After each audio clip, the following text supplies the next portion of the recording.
এই ভিडिओरे आमे केतेक नूतन शब्दर अर्थ जानिबा जेमति कि उत्पन्न ताको उत्पन्न बोली कह जाय पर एटा पद्य रूप और गद्य रूप कहि परिबा। तेणुक उत्पन्नर अर्थ कौन ना जात हेबा उत्पत्ति लाभ करवा कि सृष्टि हेबा। क्लेशर अर्थ कौन कष्ट दुख जंत्रणा कष्ट किंबा दुख किंबा जंत्रणा अग्रसर हेबा माने आग को जिबा। सुषमार अर्थ होउची सौंदर्य। नर नरर अर्थ कौन ना राजप्रासाद। डेरा डेरा पकाइबा अर्थात सामयिक रहणी पाई अस्थायी तंबू माने तंबू पक्का शिविर। शिविर कौन ना निर्दिष्ट कार्य साधन निमंते जो आश्रयस्थल करा जाई थाए ताकू शिविर बोली कहा जाए। दूत राजा महाराजांको संवादवाहक को दूत बोली कहा जाए। चेला चेला होचंदी साधु सन्यासी शिष्य। तापरे बेश पकाइबा अर्थात पोशाक पिंधिबा। तापरे हाजर करिबा माने पहुँचाइबा बा हाजर हेबा निजे पहुँचीबा भी हबो। बाहादुरी बाहादुरी माने आत्म प्रशंसामूलक बड़ बणिया निज को निजे बड़ करिके कहिबा। उभा हेबा माने उपस्थित हेबा। लोटी जिबा अर्थात गड़ी जिबा। देख समिध समिध माने कौन होम काठ। समापन माने शेष बा समाप्ति हेबा। निरीक्षण माने भल भावरे देखिबा। तात्पर्य माने मर्म बा उद्देश्य बा कारण को तात्पर्य बोली कहा जाए। नवान्न नवान्न माने नुआ अन्न माने वर्षरे जोटा प्रथम उत्पादित खाद्य शस्यरु प्रस्तुत अन्न जहाकू अनुकूल करिकी देवादेवी निकटरे भोग करा जाए। नुआखाई पर्व से पालन हुए। गोरस माने क्षीर। चौती माने पत्ररे तियारी ठुंगा बा ठोला। जुहार माने प्रणाम किंबा नमस्कार। भेटघाट माने भेटाभेटी किंबा साक्षात। आर वर्षके माने पर वर्ष को माने आगामी वर्ष को एटा पश्चिम ओडिशार भाषा। एटा देखा हेमा माने देखा हेबा। बास माने रहिबा स्थान। कंदर माने गुंफा। कुंज कुंज माने फूल बगीचारे लतालिया फूल गछ को कुड़िया भली सजा जाइथिबा स्थान को कुंज बोली कहा जाए। स्थबिर माने वृद्ध। बणा हेबा माने बाट भूली जिबा। विधिरे माने पवित्र भावरे बा नियम अनुसारे। पट माने कदली पटुकार सुखिला तंतु जहाकू सूता भली व्यवहार करा जाय कि फूल को गंठी पकाई माला तैयारी करा जाए। चौदिग माने चारि दिग पूर्व पश्चिम उत्तर दक्षिण चारोटी जाक दिग। तापरे तेजस्क्रिय तेजस्क्रिय माने तेज प्रदानकारी बा प्रभावशाली। आमूल चूल माने आरंभरू शेष पर्यंत मूलरू चूल जाए। मणिकांचन संयोग अर्थात दुईटी मूल्यवान पदार्थ एकाठी हेबा अर्थात दुई जन गुणी व्यक्तिंकर मिलन हेबा। नोबेल पुरस्कार माने स्वीडेन देश रे प्रतिष्ठित विशिष्ट आंतर्जातिक पुरस्कार एहा। तापरे एहा आल्फ्रेड बी नोबेल को द्वारा प्रतिष्ठित होइथिला। तापरे उत्कंठा माने उद्वेग बा मनर आवेग। अपेक्षारत माने अपेक्षा करिथिबा। टुकुरा टुकुरा माने छोट छोट चिरा कागज खंड। येन माने जापान देशर मुद्रा को येन बोली कहा जाए। भारतीय मुद्रा को जेपरि टंका बा इंग्राजी रे रुपी बोली कहा जाए सेहीपरि जापान देशर मुद्रा को येन बोली कहा जाए। स्वयं चालित बिना साहाय्य रे आपे आपे चालुथुबा जंत्रपाती को स्वयं चालित बोली कहा जाए। ऑटोमेटिक बोली कहा जाए ताको। दाह्य दाह्य माने जो वस्तु को पोड़ी माने पोड़ा जाई पारे पोड़ी हो जाई पारे से जिनसटा। वर्ज्य वस्तु जो वस्तु को वर्जन करा जिबा उचित बा अदरकारी जिनिस। पुनः चक्रण योग्य अर्थात जो अदरकारी जिनिसरु दरकारी जिनिस तैयारी करा जाई पारे यथा जेमती लुहा खंड आलुमिनियम खंड टीण खंड केते प्रकार प्लास्टिक इत्यादि। तापरे लबी लबी हैला कोन होटेल रो कोठरी आगरे थिबा सुसज्जित बैठक स्थान को लबी बोली की कहा जाय। नीलमणि मूली श्रीकृष्ण को कहा जाए। मणि जमती मूल्यवान से भली। तो चलिबा चलिबा चलिबा माने कौन चिड़ीबा बा रागिबा बा माँकर चिड़ीबा कथा कह जाइछि। कानी पणत नारी माने जो पिंधिथिबा अवस्था कांध तळु को जो साड़ीर अग्रभाग कोण रही थाए ताको कानी पणत कह जाए। छंद माने गाई दुहिमा समय गाईर नातरू रक्षा पाइबा पई तार पछ गोड़ दुईटी को छंदिकी बांधिबा पई जो व्यवहार करा जाए दौड़ी ताको छंद बोली कहा जाए। मधुपुर माने मथुरापुरर अन्य नाम। गलामाली माने बेकर हार माँ माने निज संतान मानकु श्रद्धारे कौन ना गलार माली बोलिकी मन करी संबोधन करती हे मोर गलामाली बोली कही थांती।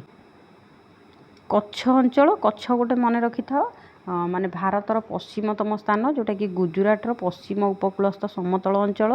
ତୁମ୍ବି, ତୁମ୍ବି ମାନେ ଶୁଖିଲା ଲାଉର ଟାଣ ଖୋଳରେ ପ୍ରସ୍ତୁତ ପାତ୍ର। ମାନେ ଗିରିନାର ପର୍ବତ, ମାନେ ଗୁଜୁରାଟ ଅଞ୍ଚଳରେ ଗୋଟେ ପର୍ବତ ଅଛି। ଦତ୍ତାତ୍ରେୟ, ମାନେ ବିଖ୍ୟାତ ଋଷି ଅତ୍ରି ଆଉ ତାଙ୍କ ପତ୍ନୀ ଅନସୂୟାଙ୍କ ପୁତ୍ର ହେଉଛନ୍ତି ଦତ୍ତାତ୍ରେୟ। ଓଢ଼ାଇ ଦେଲେ, ମାନେ ଘୋଡ଼ାଇ ଦେଲେ। ନିଖୁଣ, ଯେଉଁଥିରେ ଖୁଣ ନଥାଏ ବା ତ୍ରୁଟି ନଥାଏ ତାକୁ ନିଖୁଣ ବୋଲି କୁହାଯାଏ। ଅକ୍ଳେଶରେ, ମାନେ ବିନା କଷ୍ଟରେ, କ୍ଲେଶ ମାନେ ତ କଷ୍ଟ ଆମେ ଜାଣିଲେ, ଅକ୍ଳେଶରେ ମାନେ ବିନା କଷ୍ଟରେ ବା ସହଜରେ। ବୈଦ୍ୟୁତିକ, ମାନେ ବିଦ୍ୟୁତ୍ ସମ୍ବନ୍ଧୀୟ। ଚେକ୍ ଭାଷା, ମାନେ ଚେକ୍ ଭାଷା ହେଉଛି ଚେକୋସ୍ଲୋଭାକିଆ ଦେଶର ଚେକ୍ ଅଞ୍ଚଳର ଲୋକମାନେ କହୁଥିବା ଭାଷାକୁ ଚେକ୍ ଭାଷା ବୋଲି କୁହାଯାଏ। ପରିରାଇଜର କାହାଣୀ, ଅର୍ଥାତ୍ କଳ୍ପନା ସମ୍ବଳିତ ଗଳ୍ପ। ଏ ଗଳ୍ପର କିଛି ସତ୍ୟତା ନଥାଏ, କଳ୍ପନା କରିକି ୟାକୁ କୁହାଯାଏ। ଅପନ୍ତରା, ଅପନ୍ତରା ମାନେ ବିଶେଷ ଭାବରେ ଲୋକ ଚଳାଚଳ ନଥିବା ବିସ୍ତୃତ ଅଞ୍ଚଳକୁ ଅପନ୍ତରା ରାଇଜ ବୋଲି କୁହାଯାଏ ବି। ଅଥିର, ଅଥିର ମାନେ ଅସ୍ଥିର, ଯାହା ସ୍ଥିର ନୁହେଁ। ଅନନ୍ତ, ମାନେ ପ୍ରଚାରକ ଅନନ୍ତ ମିଶ୍ର ଗୋପବନ୍ଧୁଙ୍କ ସହକର୍ମୀ। ଗୁଜୁରାଣ, ମାନେ ଜୀବନ ଧାରଣ ବା ଜୀବିକା। ମେଣ୍ଟିଯିବା, ମାନେ ଚଳିଯିବା କିମ୍ବା ପୂରଣ ହେବା। କାଲଭେରିଆ, କାଲଭେରିଆ ହେଉଛି ମରିସସ୍ର ଜଙ୍ଗଲରେ ଥିବା ଗଛ ଯାହା ପ୍ରାୟ ଲୋପ ପାଇଯାଉଛି।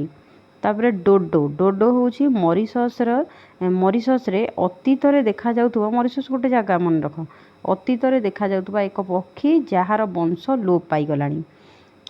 ଅନ୍ଦି କନ୍ଦି, ଅର୍ଥାତ୍ ପ୍ରତ୍ୟେକ ସଂକୀର୍ଣ୍ଣ ସ୍ଥାନ ବା ଫାଙ୍କ। ଆତତାୟୀ, ଅର୍ଥାତ୍ ଶାସ୍ତ୍ରରେ 6 ପ୍ରକାର ମନୁଷ୍ୟଙ୍କୁ ଆତତାୟୀ ଶବ୍ଦ ଅନ୍ତର୍ଭୁକ୍ତ କରାଯାଇଛି। ସେମାନେ ହେଲେ କିଏ କିଏ? ନିଆଁ ଲଗାଇ ଦେବା ଲୋକ, ବିଷ ଦେବା ଲୋକ, ଅସ୍ତ୍ରଶସ୍ତ୍ର ଧରି ଆସୁଥିବା ଲୋକ, ଧନ ହରଣ କରୁଥିବା ଲୋକ, ଭୂସମ୍ପତ୍ତି ବଳପୂର୍ବକ ଅଧିକାର କରୁଥିବା ଲୋକ, ସ୍ତ୍ରୀମାନଙ୍କ ଉପରେ ଅତ୍ୟାଚାର କରୁଥିବା ଲୋକ। ଏବେ ଅସ୍ତ୍ରଶସ୍ତ୍ର ଧରି ଶତ୍ରୁ ଭାବରେ ଆଘାତ କରିବାକୁ ଆସୁଥିବା ଲୋକଙ୍କୁ ଆତତାୟୀ ଏଠି କୁହାଯାଉଛି। ବେଉସା, ବେଉସା ହେଲେ ବ୍ୟବସାୟ ବା କାମଧନ୍ଦା। ସାହାବ, ସାହାବ ମାନେ ସାହେବ, ଏଠାରେ ପର୍ତ୍ତୁଗୀଜ ମାନଙ୍କୁ ସାହେବ ବୋଲି କୁହାଯାଇଛି, ମାନେ ଏଇ ବିଷୟରେ ହେଲା। ପହିଲା, ମାନେ ପ୍ରଥମ, ପ୍ରତି ମାସର ପ୍ରଥମ ଦିନ ବା 1 ତାରିଖକୁ ପହିଲା ବୋଲିକି କୁହନ୍ତି, ମାସର ଆରମ୍ଭ। ବାହୁନିବା, ମାନେ ଗୁଣ ସବୁ ମନେ ପକେଇକି ଉଚ୍ଚସ୍ୱରରେ କାନ୍ଦିବା। ବାହୁନିବା ମାନେ କ'ଣ? ଗୋଟେ ଉଚ୍ଚସ୍ୱରରେ କାନ୍ଦିବା କିଛି କଥା ମନେ ପକେଇକି। ପ୍ୟାରୀମୋହନ ଏକାଡେମୀ, ମାନେ କଟକ ସହରର ଦରଘା ବଜାରରେ ଥିବା ଉଚ୍ଚ ବିଦ୍ୟାଳୟ। ଇଏ 1875 ମସିହାରେ କଟକ ଏକାଡେମୀ ନାମରେ ସ୍ଥାପିତ ହୋଇଥିଲା। ଆଚାର୍ଯ୍ୟ ପ୍ୟାରୀମୋହନ ଏହାକୁ ପ୍ରତିଷ୍ଠା କରିଥିଲେ। ଲାଲ ବାଲ ପାଲ, ଲାଲ ଲଜପତ ରାୟ, ବାଲ ଗଙ୍ଗାଧର ତିଲକ, ବିପିନ ଚନ୍ଦ୍ର ପାଲ। ଲାଲ ଲଜପତ ରାୟ 1875ରେ ଜନ୍ମ, 1929ରେ ମୃତ୍ୟୁବରଣ କରିଥିଲେ। ଭାରତୀୟ ସମାଜ ସଂସ୍କାରକ ଓ ଜାତୀୟ ବୀର, ପଞ୍ଜାବର ଲୁଧିଆନା ଜିଲ୍ଲାରେ ତାଙ୍କର ଜନ୍ମ। ବାଲ ଗଙ୍ଗାଧର ତିଲକ 1856ରେ ଜନ୍ମଗ୍ରହଣ କରିଥିଲେ, 1920ରେ ମୃତ୍ୟୁବରଣ କରିଥିଲେ। ମହାରାଷ୍ଟ୍ରରେ ସେ ଜନ୍ମଗ୍ରହଣ କରିଥିଲେ ବାଲ ଗଙ୍ଗାଧର ତିଲକ। ଏହି ବିପ୍ଳବୀ ନେତା, ମାନେ ବାଲ ଗଙ୍ଗାଧର ତିଲକ, ଲୋକମାନ୍ୟ ବାଲ ଗଙ୍ଗାଧର ତିଲକ ନାମରେ ପରିଚିତ। ତାପରେ ଦେଖ ବିପିନ ଚନ୍ଦ୍ର ପାଲ,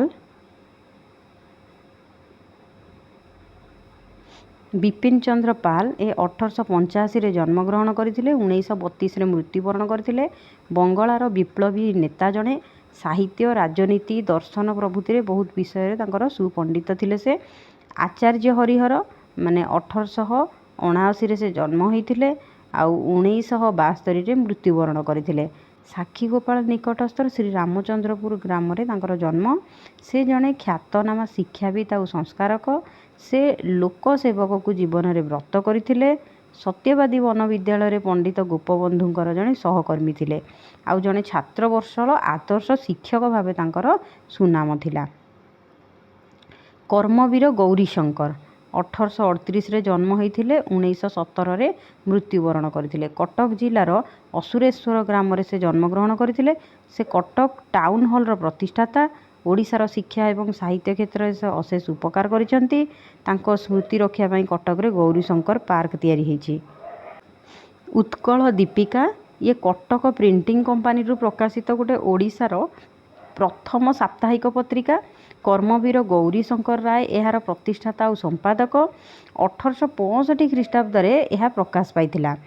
ତାପରେ ସମ୍ବାଦ ବାହିକା, ମାନେ ବ୍ୟାସକବି ଫକୀରମୋହନ ବାଲେଶ୍ୱରରେ ଗୋଟିଏ ଛାପାଖାନା ବସେଇକି ସମ୍ବାଦବାହିକା ପତ୍ରିକା ପ୍ରକାଶ କରିଥିଲେ। ଏଇ ସମ୍ବାଦବାହିକା 1870 ଖ୍ରୀଷ୍ଟାବ୍ଦରେ ପ୍ରଥମେ ମୁକ୍ତିଲାଭ କରିଥିଲା। ସେ ଥିଲେ ଏହାର ସମ୍ପାଦକ। ତାପରେ ଉତ୍କଳ ପୁତ୍ର ପ୍ୟାରୀମୋହନ ନିଜ ଉଦ୍ୟମରେ ନିଜ ଚେଷ୍ଟାରେ 1871 ମସିହାରେ କଟକରୁ ଉତ୍କଳପୁତ୍ର ନାମରେ ପତ୍ରିକା ପ୍ରକାଶ କରିଥିଲେ। ସେ ଏହାର ସମ୍ପାଦକ ଥିଲେ। ଆଉ ସହଯୋଗୀ ଥିଲେ ତାଙ୍କର ବନ୍ଧୁ ଗୋବିନ୍ଦ ରଥ। ଦେଖ, ଉଭା ହେବା ମାନେ କ'ଣ? ଉପସ୍ଥିତ ବା ଦେଖା ହେବା। ଦଶା ମାନେ କୁହନ୍ତିନି ଦଶା ଖରାପ ପଡ଼ିବା, ତ ଖରାପ ଅବସ୍ଥା ଆସିବା କିମ୍ବା ଅସୁବିଧା ବା ଖରାପ ସମୟ ଆସିବା। କାବା ଆଶ୍ଚର୍ଯ୍ୟ ବା ବିସ୍ମିତ ହେବା। ଟାଳି ଦେବା ମାନେ ଦୂରେଇ ଦେବା ବା ଏଡ଼େଇ ଦେବା।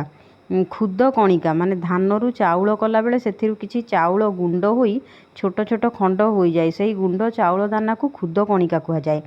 ତେଜେ ତେଜେ ମାନେ କ'ଣ? ଉତ୍ସାହର ସହିତ ଉଲ୍ଲାସର ସହିତ ବୋଲି କୁହାଯାଏ। ଚଢ଼ାଉ ମାନେ ଆକ୍ରମଣ।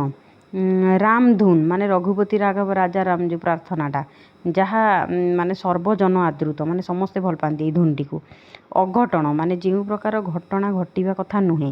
ଘେରାଉ କରିବା ଅର୍ଥାତ୍ ଦାବି ହାସଲ ପାଇଁ ଉପସ୍ଥିତ ଅଧିକାରୀଙ୍କୁ ଚାରିପାଖରେ ଘେରି ଅଟକାଇ ରଖିବା। ଅସୁଲ ମାନେ ଆଦାୟ କରିବା। ପାରାବାର ପାରାବାର ମାନେ ସମୁଦ୍ର। ତୁଷାର ତୁଷାର କ'ଣ ନା ଶୁଭ୍ର ଯେଉଁ ମୁକୁଟ, ହିମାଳୟ ପର୍ବତ ଭାରତର ମସ୍ତକରେ ମୁକୁଟ ପରି ଶୋଭା ପାଉଛି, ଏଠି ତାକୁ ତୁଷାର ବୋଲି କୁହାଯାଉଛି। ସବୁବେଳେ ବରଫ ଦ୍ୱାରା ଆଚ୍ଛାଦିତ, এই ବରଫକୁ ତୁଷାର ବୋଲି କୁହାଯାଏ। ତ ବର୍ଣ୍ଣ ତାର ଶୁଭ୍ର ଅଟେ, ତେଣୁ ଏହାକୁ ତୁଷାର ଶୁଭ୍ର ମୁକୁଟ ବୋଲି କୁହାଯାଇଛି। ତୁଷାର ମାନେ ବରଫ ଜାଣିଥାଅ। ରକ୍ତ କମଳ ସମ ଅର୍ଥାତ୍ ଲାଲ ରଙ୍ଗର ପଦ୍ମ ଫୁଲ ପରି। ଉଦୟ ତପନ ସମ ଉଦୟ ହେଉଥିବା ସୂର୍ଯ୍ୟ ଭଳି। ତପନ ହେଲା ସୂର୍ଯ୍ୟଙ୍କର ପ୍ରତିଶବ୍ଦ। ଆଞ୍ଚ ଆଞ୍ଚ ମାନେ ଜାଳେଣୀର ଡହକରେ ଅଳ୍ପ ଉଚ୍ଚକୁ ଉଠୁଥିବା ଅଗ୍ନିଶିଖା। ତାଗିଦ ମାନେ ଧମକ ବା ଆକଟ। କଡ଼ା ଭାଷା ମାନେ କଠୋର ଭାଷା ବା ବାଧିଲା ପରି ଭାଷା। ଛେକେ ମାନେ ଥରେ ଥରକରେ କିମ୍ବା ମେଞ୍ଚାଏ। କଇଲାଣ କଇଲାଣ ମାନେ କଲ୍ୟାଣ, ଇଏ ହେଲା ପଦ୍ୟ ରୂପ, ଇଏ ହେଲା ଗଦ୍ୟ ରୂପ। କଲ୍ୟାଣର ଅର୍ଥ ମାନେ କଲ୍ୟାଣ, ଇଏ ହେଲା କଥିତ ରୂପ, କହିଲା ବେଳେ କଲ୍ୟାଣ କୁହାଯାଏ। ନିଘା ମାନେ ନଜର, ଆଗ୍ରହ କିମ୍ବା ଇଚ୍ଛା। ଏଇ ଛୁଣିକା ମାନେ ଏହି କ୍ଷଣି, ଏବେ। ଜ୍ୱର ଓହ୍ଲାଇବା ମାନେ ଜ୍ୱର କମିବା ବା ଜ୍ୱର ଛାଡ଼ିବା।